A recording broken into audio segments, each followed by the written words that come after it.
Hello, everybody. Thank you so much for joining us.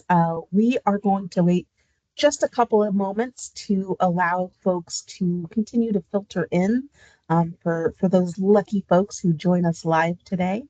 If you're watching this at home later, it's just a couple of minutes here. And while I say that, um, feel free to enjoy this lovely starting slide and kind of get yourselves excited for the industry chat that we have coming up just in the next couple seconds. I think that this is going to be a cool one from superheroes to bricks, so I'm excited.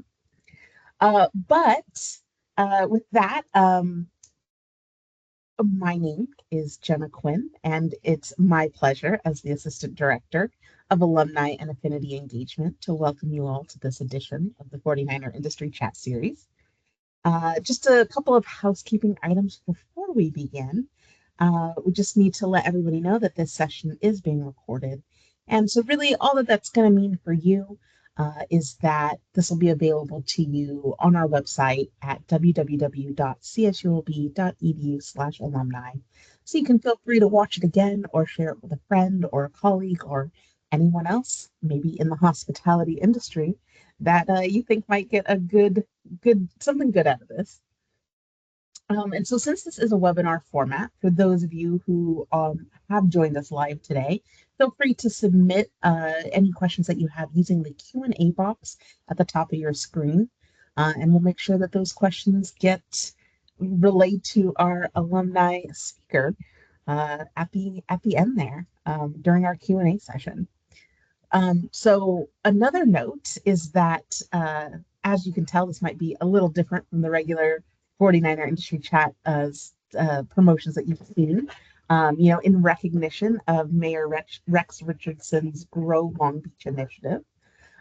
This semester, we're focusing our 49er industry chats on the hospitality and tourism industry, uh, and which Grow Long Beach, the initiative Grow Long Beach, is aiming to bolster that industry in our larger Long Beach community. And as a part of that, we are so excited to introduce our alumni guest speaker today, Ryan Gallego. Hi, Ryan. Welcome. Hi, thank you. Thank you so much. Yeah. Well, Ryan, let me just take a second here to read your bio off to everyone so that way they can learn a little bit more about your background before we jump right on in. Absolutely. So, Ryan is a senior brand licensing manager at the Lego Group, specializing in the entertainment industry and bringing your favorite films and television series to Lego Brick. Over the years, his experience working with top brands like Disney, Marvel, Lionsgate, and now the Lego Group has given him the expertise and as a leader in the location-based experiences and brand licensing spaces.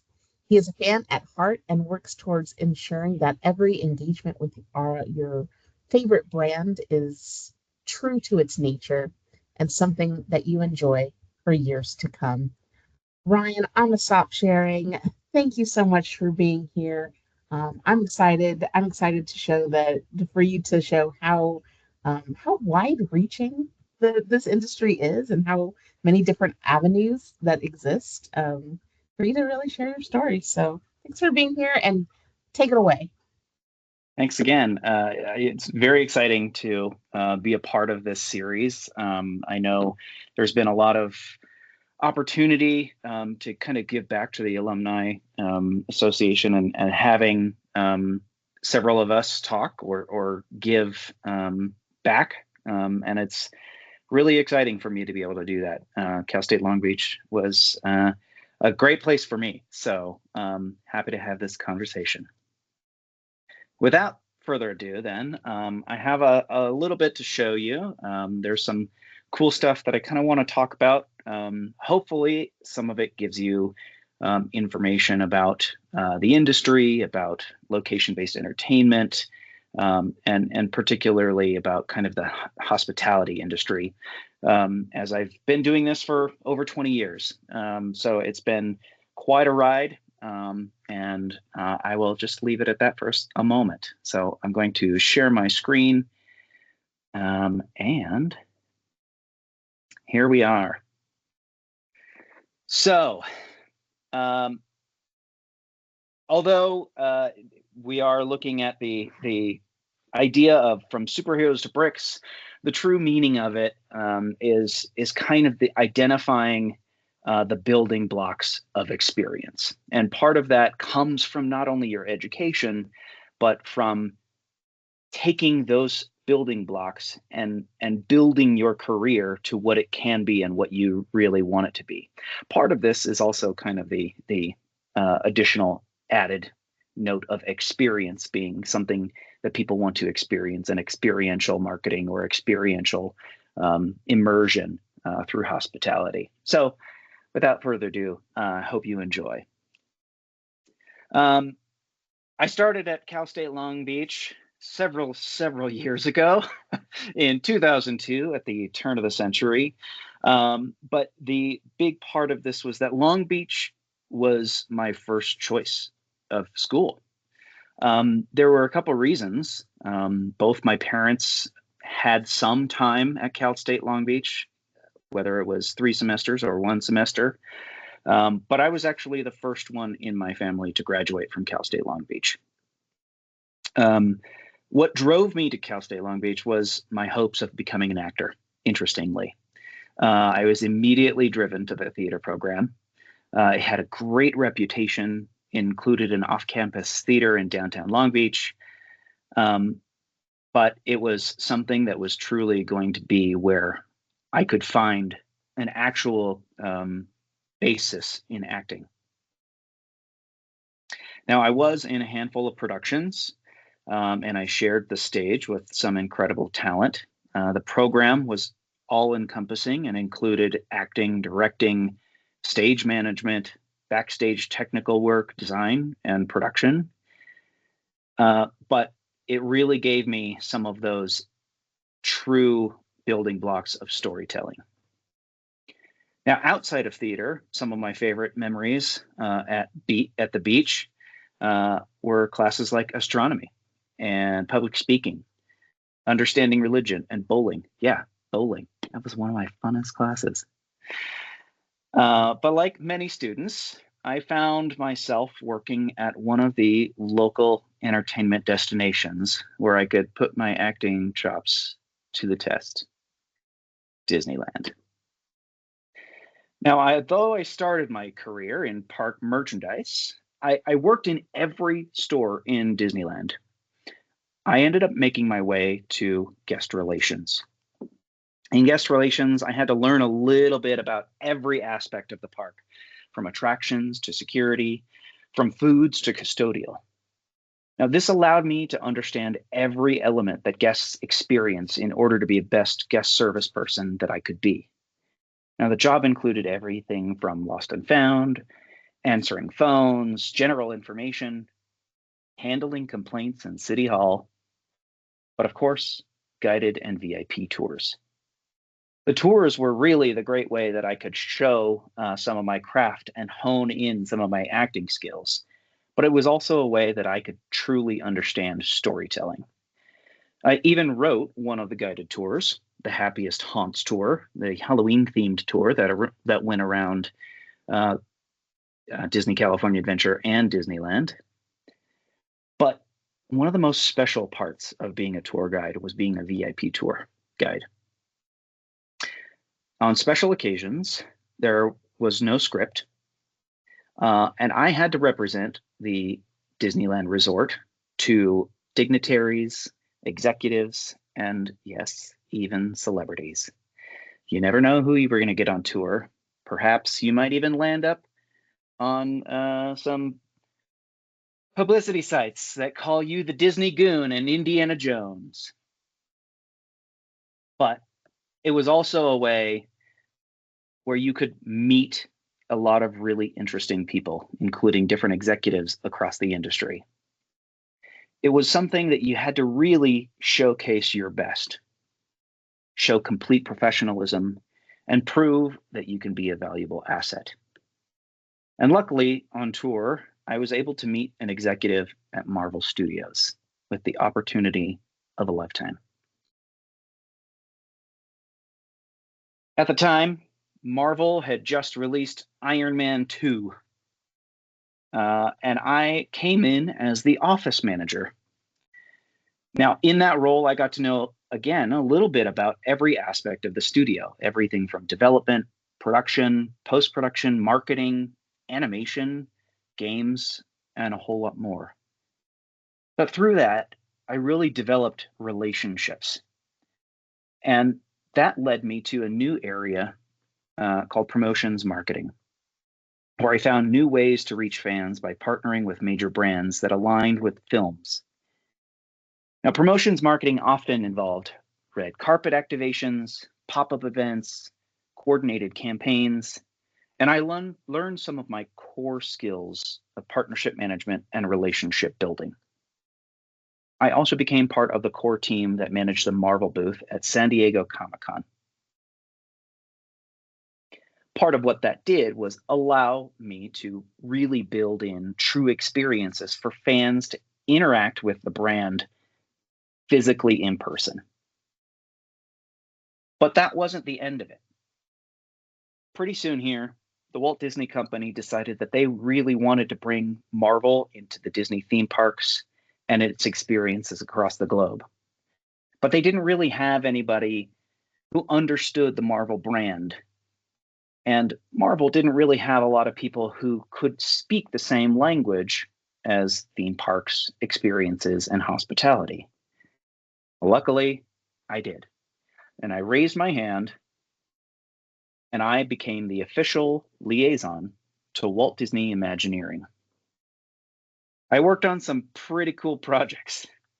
The first major project that I worked on was the Iron Man Experience attraction for Disneyland Hong Kong. It's a flight simulator, like Star Tours, that took you on an adventure to save Hong Kong from Hydra alongside Iron Man. I even got to be in a little bit of the ride. I filmed a segment along with some of the other cast as maintenance workers as you are flying out of the hangar when you first take off. Yes, I'm in the ride. Now, as we started developing the next big attraction, we really wanted to add our character roster, including Thor, Captain America, Doctor Strange, Spider-Man, Black Panther, Loki, Red Skull, and so many more. They all made appearances around the world at different events like Superhero Summer in Disneyland Paris, or the Superhero Half Marathon at the Disneyland Resort, or even meet and greets at Walt Disney World. Now, that next big attraction was meant to be the first step into our domestic parks and reside in California Adventure under the leadership of Joe Rohde. Unfortunately, we had a few hurdles to tackle, taking over a beloved attraction that had, and we had only a year to do it in. That attraction was Guardians of the Galaxy Mission Breakout. We enlisted James Gunn and the cast of Guardians of the Galaxy Volume 2 to shoot some bespoke scenes. We handpicked every song to ensure that the ride profile with going up and down really timed perfectly with the music and the rhythm. One of my big contributions to the attraction was adding in a lot of Easter eggs for fans throughout the queue and the attraction to make sure that not only the films were represented, but even as far back as some of the original Guardians of the Galaxy or Cosmic Entity comics were represented. Now, no corner was left untouched. We even created Marvel Day at Sea on the Disney Cruise Line. Now, all of that was happening while we started development on Avengers Campus, both for California Adventure and Disneyland Paris. A lot of work went into making bringing Marvel's superheroes to life, but I wanted to continue to expand my knowledge in the location-based entertainment space. So I reached out to the industry to find out kind of what was going on. Disney has been a big part of my core, but Disney is not the only player out there. So I decided to go to another studio that was really starting out their experiential efforts. And it was just the beginning. Lionsgate. They had started their first theme park division just shortly before I came in and made a small tour of the Hunger Games, the exhibition. But when I came in, uh, they were working on a new idea that I was kind of intrigued about. So we started working on the world's first vertical theme park in China, Lionsgate Entertainment World, where technology and customized VR roller coasters, automated dining, and virtual ticketing services were the cornerstone of visiting films like The Hunger Games, Twilight, Now You See Me, and more. It was a brand new way of looking at hospitality from a digital or technology enhanced point of view.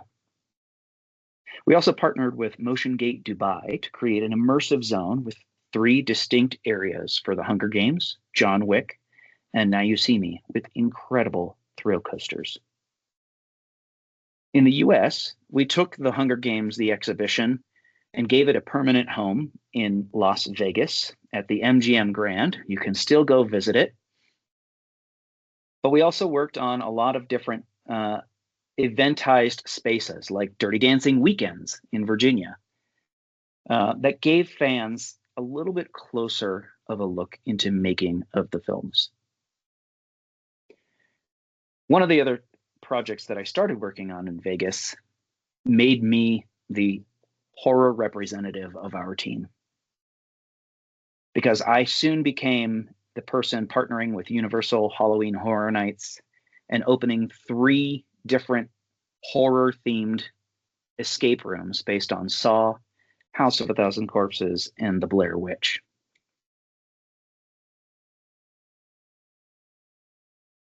One of the other ways that experiences and hospitality reach out beyond just the experience that you go to is through consumer products. So it was under my charge that we took consumer products in a different direction for all of our spaces. But because we were doing that, the studio then wanted me to take over consumer products for the entire studio.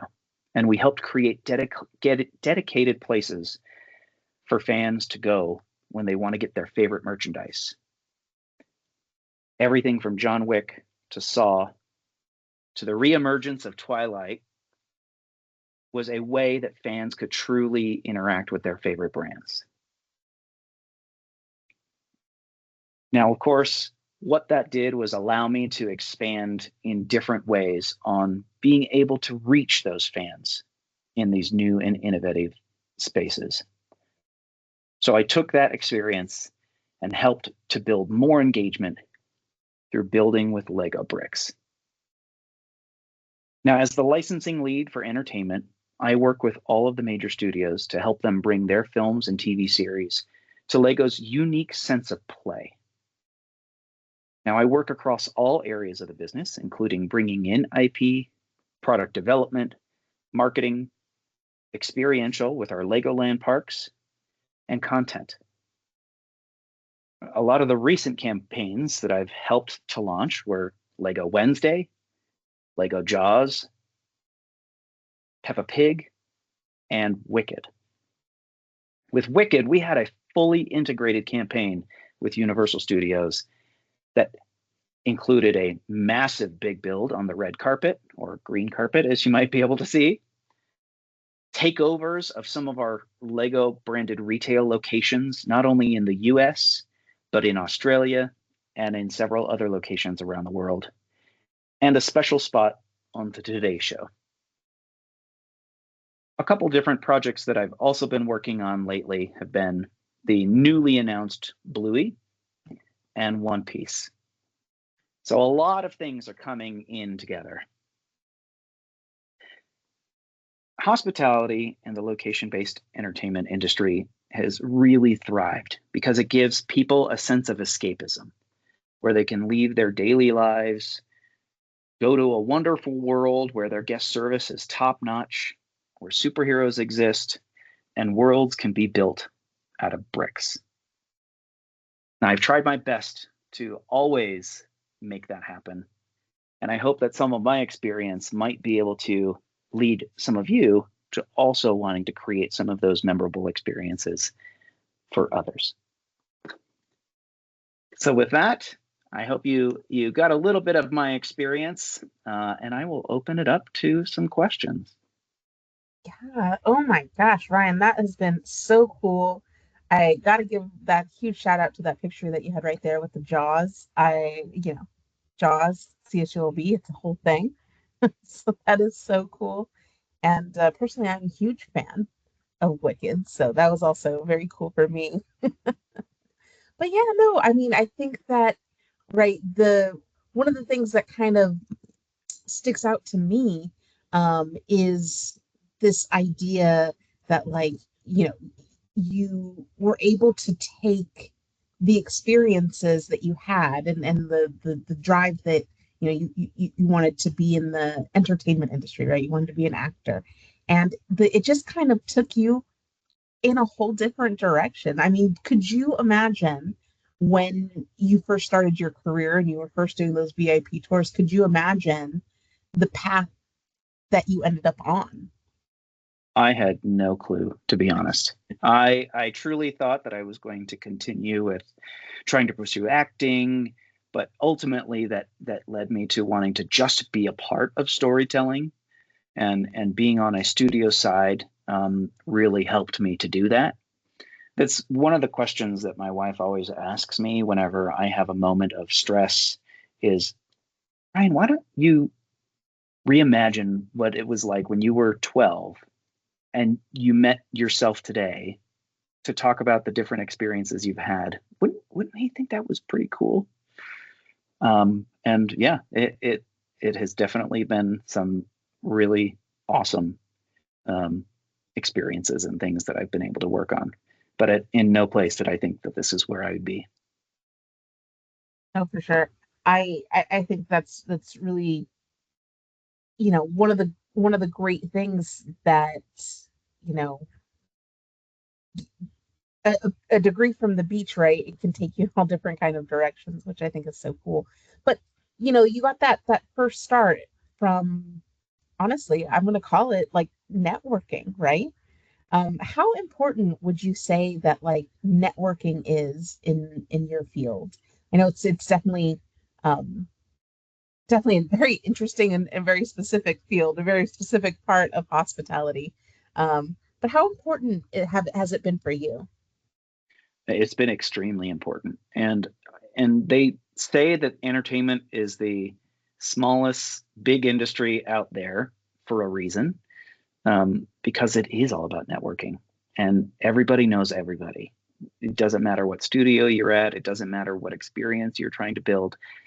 People know what you're working on, and people understand what it takes to do some of these types of things. So um, just reaching out and saying hello, or just asking somebody for coffee, or just asking somebody about what they do and how they could position themselves in taking a similar path, is always valuable. It's one of those spaces that not enough uh, networking is done, and not enough is truly done in a valuable way.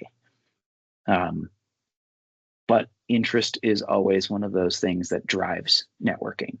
So if you're interested, do it. Well, and then similarly to networking, right? There's the concept of mentorship as well, which is something that here at the beach we always tell folks, that's a great thing to get involved in, and so much can come from it. Have you had experiences with mentors yourself that were at all transformative or at all transformative that may have been contributing to your career? And conversely, I mean, do you have mentees? Do you have anyone that you yourself mentor? Yeah, I think one of the other important part is exactly what you're saying, is mentoring. And I've had many mentors across my career, especially when I did a lot of work with Marvel and Imagineering, learning from people like Joe Rody and some of the incredible Imagineers who've created destinations and understand the true value of what it means to bring the guest experience into the story you are trying to tell is incredible. And the only way to sometimes have some of those mentors is by asking them, is by trying to be a part of what it is. I'd love to say that I've been a mentor for several others. I've definitely had direct reports over the past, and hope that they could call themselves a mentee of mine, but you'd really have to ask them. I do whatever I possibly can to try to pass on knowledge and try to give people the right building blocks to build their career and to make sure that they are doing what they feel passionate about. That's great. One of the things I hear constantly from focusing on, professionals in this hospitality and tourism and experience industry is and you've brought it up several times, is this idea of attention to detail, right? And that the the the care and the hospitality really comes in the details. So I want to ask you, like, what are some of your favorite little details that you've been a part of, or favorite like little small things, the small touches that have made those impacts that you just think back to this day?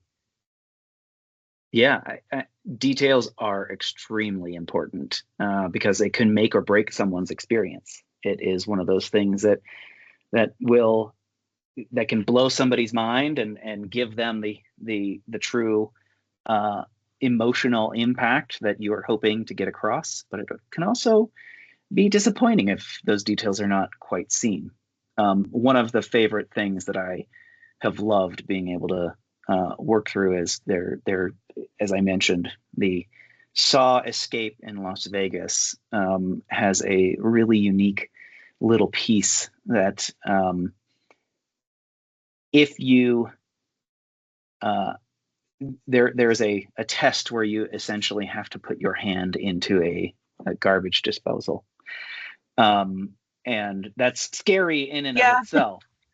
But the little tiny details that we add in by adding some sound and adding a little bit of a vibration really brings it to life and really freaks people out. But some of the other things that we can bring is um, sometimes smells can enhance experiences. There's one room in that escape room as well where it's supposed to be freezer, so we try to chill that one a little bit more than others. So it makes you not only have a visible connection to what you're doing, but a physical and an audible connection as well. So I like those little tiny details. Oh, that's I can only imagine. And you've had so many different projects that you got to work on, right? So many different brands that you've been working with throughout the throughout your career. Um, what do you think is and this, may be an obvious question given your background, but what's been your favorite project or brand that you have been able to work hands-on with throughout your career? I would say the Guardians of the Galaxy Mission Breakout was a big career highlight of mine and one of my favorite projects that I've ever been a part of. Partly because I was there from day one until you know it opened and fans were, but even then we also did a Halloween version of it, which was Guardians of the Galaxy After Dark. So we were able to continue building out that story. Um, and there's a lot of projects where I'll come in different areas, or I might contribute to a specific space. But that attraction was one of those where I truly had full, connection to every point across that project. Awesome. So, as far as industry trends go, I think, a few years back there was a pretty big shift in that hospitality Mm-hmm. experience for people worldwide. But, how has COVID and the whole COVID pandemic really impacted y- your industry and your experience throughout, moving in your space in this career? Yeah, COVID was crazy. And it's interesting the different places that it would hit. Mm. Um, Seeing as how Lionsgate Entertainment World was a fully indoor theme park, it was one of those places that got hit really hard because there wasn't an outdoor space for people to spread out, and people couldn't really go to a lot of enclosed areas. Um, but with all things, people try to find solutions. They try to find areas that they can um, really tap into what can continue to bring people in. I think the hospitality industry did an incredible job of being on the forefront of really trying to bring a lot of faith back into people returning to vacations, returning to going places, really feeling comfortable in being in different places. Um, I know there were several different spaces that were really interesting to watch. Theme parks were obviously, especially if they were outdoor, were places that they called it revenge spending, where they just wanted to get out of their house and they would go and they would, you know, just want to experience all these things. But another part of the hospitality industry that I think a lot of people don't talk about is the outdoor industry within the hospitality space. And the outdoor industry, whether it's camping, whether it's traveling to different locales, was a space that actually grew during COVID because it was one of those places that people could escape. People could feel like they were going to a different place that was going to be away from the horribleness that COVID was bringing into their households. And even that part of the industry has continued to grow over the years. You see sales in RVs and campers and things just constantly expanding. But that's also partly what helped a lot of companies who like location-based entertainment to find different locations. Universal just announced that they were opening a kids park in Texas. They're also opening a new horror attraction in Vegas. A lot of spaces are starting to spread out because people are willing to their their thoughts of not just going to California or Florida. So it although it was a terrible thing to happen, it was actually a really great opportunity for people to think about new ways to change the industry. And do you find that, in whether this be a difference pre-COVID or post-COVID, or maybe it's, pre-technological like super drive versus post-technological super drive, who knows? Um, but do you feel as though, or have you observed maybe a difference in, consumer sentiment or consumer tastes, for those end folks, right? Have you seen a difference in the way that they are interacting with these spaces and with brands in general, or what, difference in their expectations? Yeah, digital experiences have completely changed how people are interacting in their spaces, and a lot of companies have had to really rethink how they integrate digital experiences within their locations, whether it's through VR, AR, or even just the simple technology of planning their day through an app. Um, it's a way that people want to make their stay, their experience easier, more efficient, and and give them the feeling that they have control over their experience. And that, sometimes if you're waiting in line for an attraction, you don't really have control. It could be an hour, it could be 3 hours. But with new reservation systems, a lot of people have been able to better plan out their day because they can sign up for a particular return time and then go do something else, so they don't feel like they're wasting part of their day as they're experiencing the rest of the park or whatever they're doing.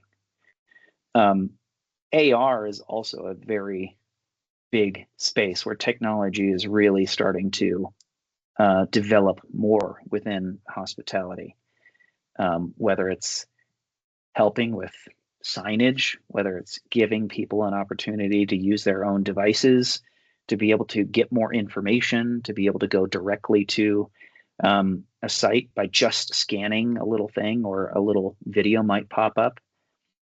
Things are really becoming a lot easier and more accessible for people, especially if they've got a device in their hand.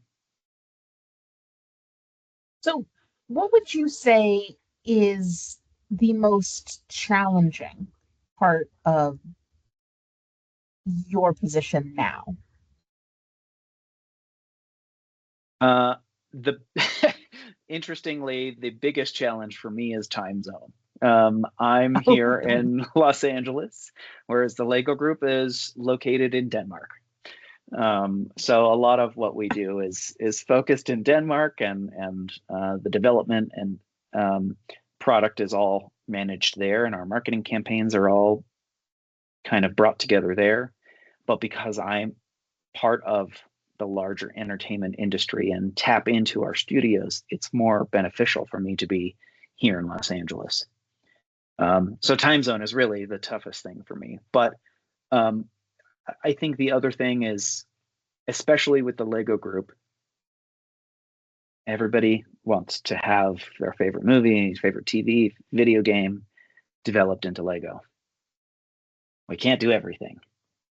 So it's really finding what are the best IPs, what are the best properties that fans are really going to attribute themselves to at this time, and then see, okay, what can we do with our partners to amplify those products. But again, not everything can be done. That doesn't mean that we can't do it in 2 years, but we do our best to try to tap into what people want. I have a second part to that question, but before I get there, I just have to ask, who builds those things? Who does that? We have a lot of extremely skilled designers, and a lot come from all over the globe, and then moved to Denmark, to Billund, Denmark, to go and work in our design and development teams. Interestingly, there's a really unique, if you ever get a chance to go to the Lego campus in Billund, there's one building that most people can't go into. It's very secretive, very, closed doors. But within there is our brick library. It is the coolest thing that I've ever seen, because much like Indiana Jones, it's just this gigantic room filled with all sorts of shelves and different aisles with every single Lego brick that has ever been made, and just piles of them. So the designers, they're not working from a digital space. They're literally grabbing those bricks and building stuff in order to make things happen. So nice. It's pretty cool. So if I want to be a professional Lego builder, I got to go to Denmark. Start building. So the second part of that question was, and this can be for your current position or for you've had such a storied career. So anything that you'd want, but what would you say is the most rewarding? For me, the most rewarding has been seeing fans interact with what I've worked on. I don't necessarily have to have praise. I don't need to be in the press. I don't need to, none of that kind of stuff. But when I go to, say, California Adventure and I see a family get off Guardians of the Galaxy Nation Breakout and they are just so excited and this was the coolest attraction I've ever been on, or this was so fun. That is what I really love. When people buy the Jaws Lego set and they go, oh my gosh, this is so cool, and there's so many details and Easter eggs. It feels like they really worked with Steven Spielberg on that. Well, it's one of those things where I pride myself in what I do, and having fans know that is what brings me joy. That's awesome. That's really cool. So I can't believe it. We are getting to the end of time, to the end of our time here. And so I want to end with something that I love to end all the chats with, which is if you had a time machine or a magic wand and you were able to take yourself back to when you first graduated from CSULB, what piece of advice would you give yourself? I would say keep striving, keep persevering through any downfalls you might have, because you never know what good and what greatness can come out of it. And I assume that carries on to your advice for folks today. That work? Yeah, absolutely. I would say, work hard, believe in yourself. A lot of what happens only happens if you make it happen. But to one of the questions that you asked early on too is reach out. Find those people that can help you persevere. Find those people that can help you learn and help you really engage in what you want to do. It might not be what you started with. I wanted to be an actor. I wanted to hit the big screen, but that's not where I ended up. Now I help make Lego toys, and have worked on superhero films. So it is one of those things where you might not see it right now because it might not be exactly what you are trying to do, but keep at it. You never know what might come from it. Never know the kind of impact you can have. Exactly. So I just want to say thank you so much, Ryan, for your time today. It has been fantastic. I really appreciate your story. I loved the slides that you went through. I think I'm going to go back and just stare more at some of those really cool pictures and some of those videos that you had in those styles. So thank you so much for your time. Of course. Thank you. Yeah, and I also want to thank you all so much for joining us for this industry chat today, or whenever it is for you, if you're watching in our video library. And I just want to point out, you feel free to follow us on social media. We're at CSULB Alumni on all channels, so you can reach out to us. You can see which industry chat's next, or you can see how you can get involved in what we're doing. And additionally, if you like what you see here and you're interested about learning how to be in the hospitality space or tourism brand experience space, feel free to reach out to our good friends, our partners in the hospitality management program here at CSULB.